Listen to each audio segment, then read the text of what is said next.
sessions with Manny, I'll tell a quick story about my sparring session with Manny. I went out to Hollywood. Long story short, I went out to Hollywood. Somebody calls, says, hey, Manny Pacquiao's getting ready to fight Miguel Cotto. You guys should come out. I think Freddie Roach would like him and want to take Shawn over to the Philippines to train with Manny. My dad said, okay. We go out there, we spar.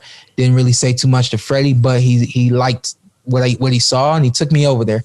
I went over there the first day I met Manny. I was over there like a week. And the first day I met Manny, after being there for a whole week, was the day I was going to spar him. I never seen him, shake hands with him, conversation, nothing before the day I'm sparring him.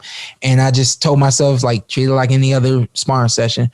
And met him, shook his hand. Freddie's like, hey, Manny, this is the guy you're going to be sparring with. And, we shook hands. We went our separate ways. And for me, I was just like clockwork because I don't talk to the guys I'm sparring with anyway. All that. We get in the ring. My dad and I, we say our prayer. And as soon as the bell rings, I turn around to step forward to start the sparring session. And it was just like this wind came over. It was like, it was like realization that it's about to happen. And I remember thinking to myself, like, oh, this is happening.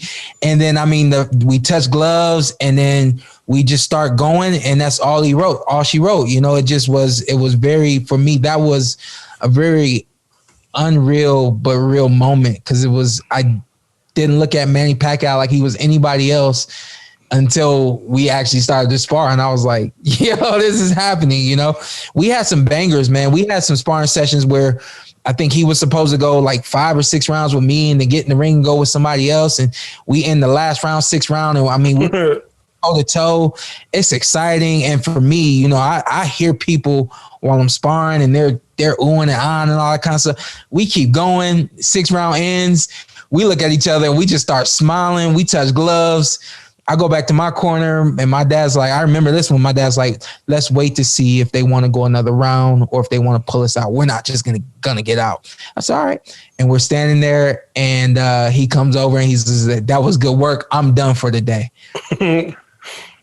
That is how you run a professional championship training camp. There's going to be days where the plan is 10 rounds, but you get in the ring and your 6 rounds are great, ended there. No need to do any more, no need to do any less, and I was able to really just grow and learn a lot from Manny. I think it's a lot of things that my dad and I do now based on what we saw back then from him. Yeah, it sounds like he had an aura like Rick James. Yeah, Charlie Murphy say so. 100%. I was, and ever since then, man, I remember another story. I love Manny. So Manny was the first one that had those Nike boots, boxing, and they were fly, especially when I first saw him. And I was nervous as heck, asked him for some. He said, "Yeah, I'll get you some." The last day of sparring, I still didn't get my shoes. I'm a little kid at this point. I look at my dad, I'm like, I need my shoes. He said, why don't you go ask him for it? I was like, I don't want to. He said, Shawn, go ask him for the shoes. I go knock on the door. He's in the locker room. I go in there. I'm like shaking. I'm like, hey, Manny, get those boxing shoes for me. He says, buddy, you didn't get your shoes? I said, no. And he starts looking around, looking at people. And then it's like this, all of a sudden, it's like this Godfather. He says, whispers to somebody, slaps him in the back of the head. Come on. Don't put that out there. Dude puts his head down, walks out of the locker room. Now my heart's beating even more because I'm nervous. I don't know what's gonna happen. Like, nothing bad, but I'm like, I don't want to get anybody else in trouble. Right. He looks around. He's like, you can have these, and he takes the shoes off of his feet and he gives them to me. That's who Manny Pacquiao is. And that's who he's been from the first day I met him to even now. You see everything that he's doing in his country. He is just a completely awesome and down-to-earth dude. He gave me the shoes right off of his feet.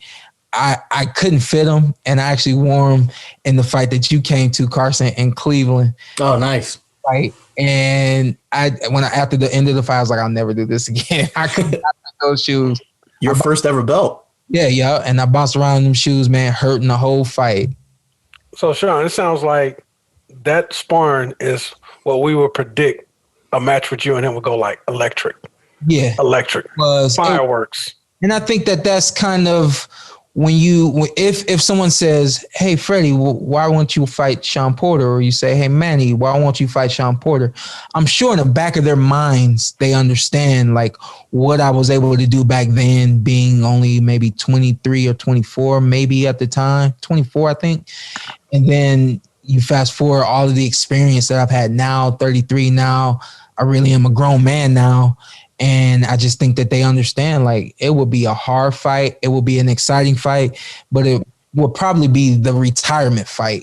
Win, lose, or draw will be the retirement fight, because I really don't think there's anyone out there who can give him a more exciting fight. I don't think it's even physically possible for that fight not to be exciting. Yeah. With your styles, like, that's one where you could look at that 100 different ways, and there's no way that's not fun to watch. Yeah, and you know, I don't mean to take anything from Errol Spence Jr. or Terrence Crawford, because those are the other two guys who really would like to fight Manny, and I think that those fights would be exciting too. But it's just a difference in the level sometimes of excitement, you know. Yeah, well, and also we always talk about styles making fights. I don't think it's a slight to Errol or Bud. The stylistic matchup of you and Manny, I think, is the most fun to watch of any of the three of those, which I think all three are great fights, and please let one of those happen in 2021, preferably Shawn. But look, I get muted today. yeah, I was making sure I wasn't getting muted on now that we were live. But I think that would be exciting. I'm curious to see what Manny's gonna do. You know, I have no clue what he's gonna do. Everybody's curious. I'm curious to see what he's gonna do. I hope it's not McGregor or something. He's earned the right to kind of do what he wants, but it would be frustrating. Had a long career. No joke, man. Like, I mean, there was a point in time where I was saying that Manny was one of the greatest and all that kind of stuff. And I kind of was just kind of following the Joes and saying what everybody else was saying and stuff like that. And then one day I really just sat down and I started reading about him and looking at his fights and stuff like that. And I was like, for this dude to do what he's done over the course of his career and coming from where he comes from, it's amazing. Yeah. No, he has done everything and more, I think, in his career compared to a lot of guys. So I think he's earned the right to do whatever he wants, but that would not make me less frustrated if he does something like kind of off the